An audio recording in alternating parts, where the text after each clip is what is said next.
রমরমা ফ্র্যাঞ্চাইজি ক্রিকেটের এই যুগে ন্যাশনাল টিমকে সবথেকে বেশি গুরুত্ব দিয়ে খেলে যাওয়া একমাত্র ফাস্ট বোলার হচ্ছেন অস্ট্রেলিয়ার বামহাতি পেসার মিচেল স্টার্ক। আমি মনে করি মিচেল স্টার্ক বর্তমান ক্রিকেট বিশ্বের সবথেকে আন্ডাররেটেড একজন প্লেয়ার। তিনি তার ক্রিকেট ক্যারিয়ারে কি করেন নাই, কি জিতেন নাই।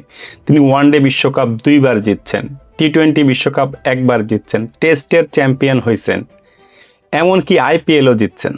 তারপরও এই প্লেয়ারটাকে নিয়ে তেমন কোনো শোরগোল হয় না, কারণ এই লোকটা নিজেকে সবসময় গ্রাউন্ডেড রাখতে পছন্দ করেন।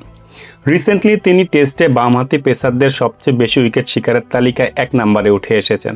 তিনি পিছনে ফেলেছেন ওয়াসিম আকরামকে। এরপরে যখন সংবাদ সম্মেলনে তাকে জিজ্ঞেস করা হয় আপনি এখন কেমন বোধ করছেন টপে উঠে এসে, তারপর তার উত্তরটা ছিল এরকম যে যদিও আমি বেশি উইকেট নিয়েছি, বাট আমার মতে বর্তমানে বা বিশ্বের সবথেকে সেরা বামহাতি পেস বোলার হচ্ছেন ওয়াসিম আকরাম।